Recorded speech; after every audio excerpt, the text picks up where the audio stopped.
Hello, everyone. I'm so glad you're here. And as it said in my invitation, we are all instruments in the symphony of life. That's very meaningful for me and for everyone I've spoken to. And then I added, every instrument has a voice, a vocal range, and a sonority, which is played by a musician who chose this particular instrument to love, to play, and to express his heart's deepest feelings. Welcome to the Advancement Center. Welcome to your world of magic, miracles, and harmony. Atop this elevated platform of living where our combined voices form a heavenly choir, broadcasting that harmony globally to everyone tuned to their creator. You know, it wasn't until I heard Genya's broadcast this past Wednesday with regards to each and every one of us expressing our own music, and it was so clear to me that my life is music. I was born into a musical family. I was surrounded by music playing all the time on the New York music station, WQXR. And when I was very young and accompanied my mother to someone's house, I would always ask, where is their piano? Most important, when the music played on the radio or in the concert hall, the experience was the feeling of riding on the melodies and feeling the harmonies deep inside of me. I still remember a bright blue book by Ernest Laprade, in which a girl named Alice visits a symphony concert and through the portal of a tuba's bell enters Orchestralia, where a bass viol escorts her and introduces her to a variety of animated musical instruments. And the title is Alice in Orchestralia. I felt like Alice when I went to the NBC symphony concerts conducted by Arturo Toscanini, because my uncle Milton was the first violist and my mother made sure that we were always in the audience. Milton was my mother's younger brother, and he was also a staff conductor at NBC. And one day he was conducting the music on a radio show, perhaps the Milton Berle show, and had to miss a rehearsal with the NBC and Toscanini conducting. Toscanini said, "Where is Katims?" And when he was told, he said, "A fine violist like that should be playing his instrument. Anybody can wave a stick." Of course, this became a beloved story in our family. Rumi says, know that the body is merely a garment. Go seek the wearer, not the cloak. And now I see, know that we are merely the instruments. Go seek the master musician who is playing you. As instruments, we have to be tuned only to the master's pitch for the music of the spheres to be heard. Instruments can lose their pitch and too often can be tuned to a false pitch, as has happened, and most often for selfish purposes of control. Control the youth through music of disharmony, and they become instruments fading fads, and imposed censorship. It is only in the recognition of your divinity can your natural pitch deliver the music of the composer's heart. Tighten the strings. Work with the valves. Listen to the pitch of the kettle drum. I always saw the timpanist leaning over his drum in the middle of a concert to check the pitch, for he provides an amazing dimension that we hear and are moved by. We are all tunable. I'm going to say that again. We are all tunable. We are healed by sound, frequency, and vibration. And as we harmonize in so many ways with each other, the atmosphere becomes a celebration of life itself. Also, as a child, I was enthralled with Peter and the Wolf. Prokofiev used instruments from 4 instrument families: strings, woodwinds, brass, and percussion to tell the story. One moment.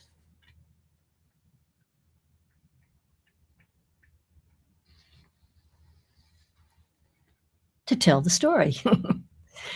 In this story, each character is represented by a particular musical instrument. Listening to Peter and the Wolf was just an introduction to creating whole movies or stories as I let the music carry me and my imagination into the world of story. The magic has never left. Music is a form of prayer uniting people everywhere, transcending language, time, and race. Rhythm, building a pace, will transform most any place into a holy, sacred place. Thank you, Mickey, for that wonderful post on Facebook.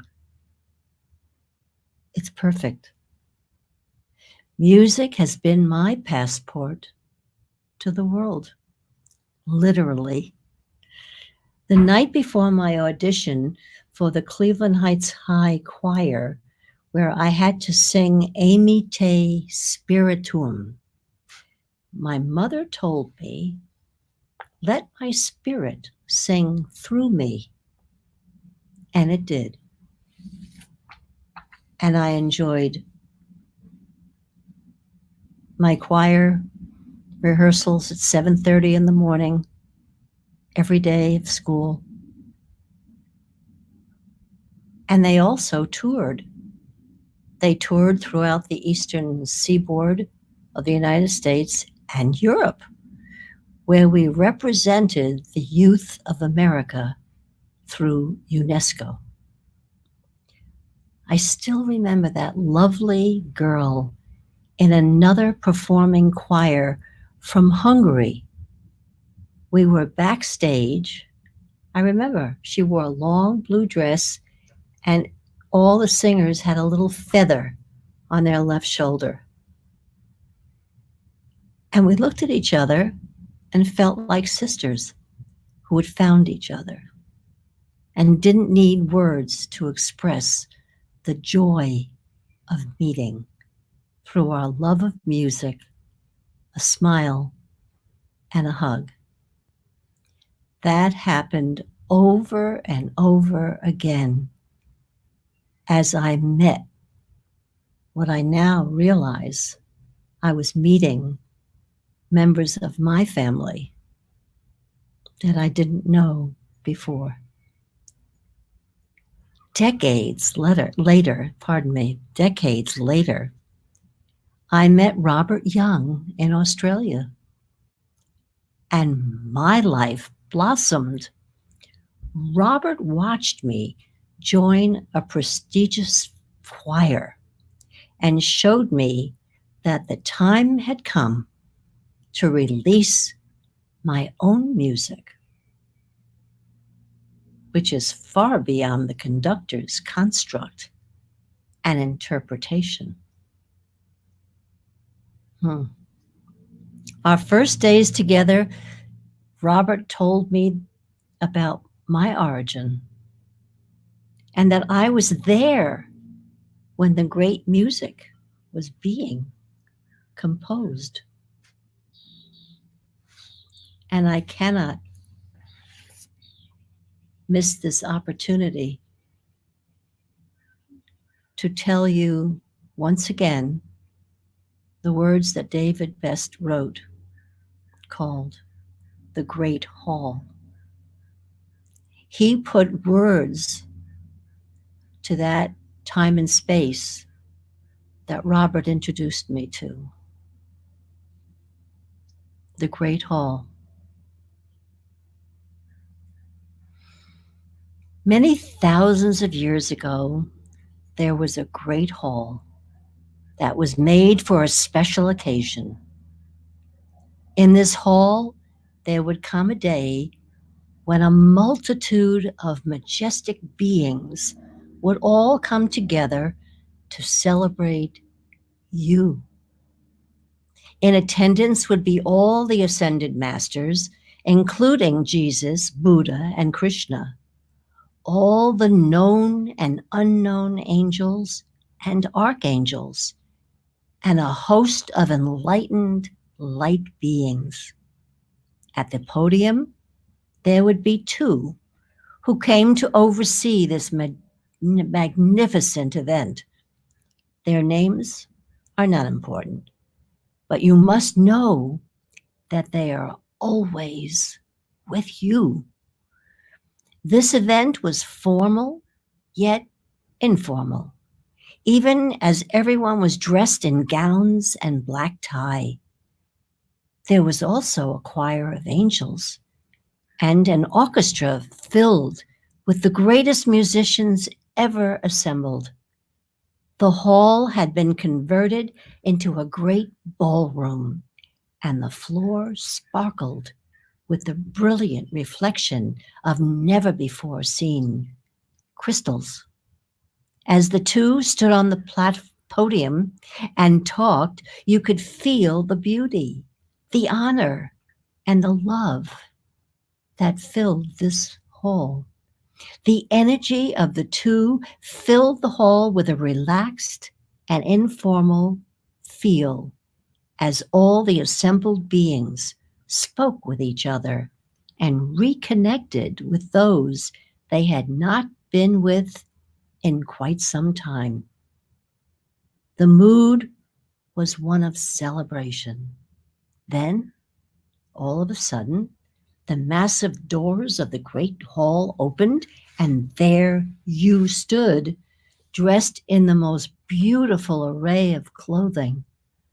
The light around you was immense, and as you begin to walk in, everything stopped, and everyone turned and looked at you.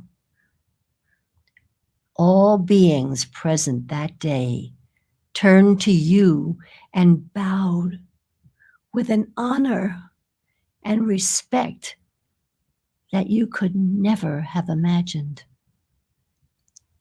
You walked to the center of the room and stood before the two who also bowed, and without words transmitted, "Welcome home." The choir of angels begins to sing your name, and the assembled beings continue to transmit an honor and gratitude that could be felt by all. The orchestra began to play your song, the song that you brought with you from your origin. And then your partner appeared, magnificently attired, and they held your hand. And the two said, "Please dance your dance. Please share your gifts with us and the world, for that is why you came." And you danced with your partner to your song, and you knew you were home. Yes.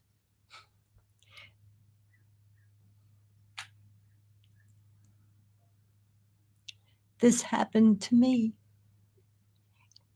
And as I write these words with tears rolling down my face, I am here to tell you that it also happened to you.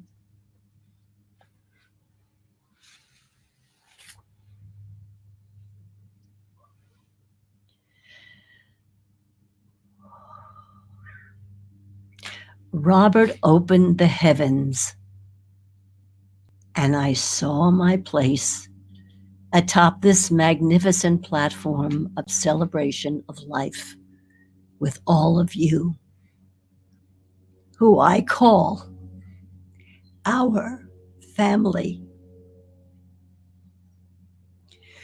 We have all experienced our journey from origin, bearing the many gifts we brought with us to share with the world. And along the way, we have lived stories that have shaped us. Mine did, as you just heard. And upon meeting Robert Young, we discover our capacity, our infinite trust. We are the instruments through which the breath of life is expressed.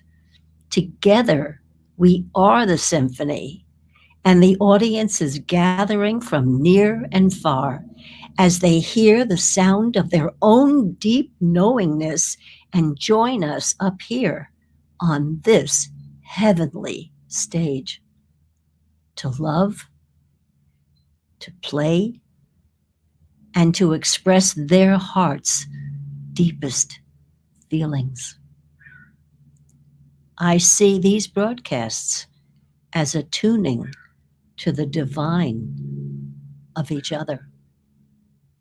Thank you for being with us today, or whenever you experience the recording, tonight or a year from now, because the symphony of life plays on forever. I wish you perfect life, perfect health, and a truly magic future. Thank you.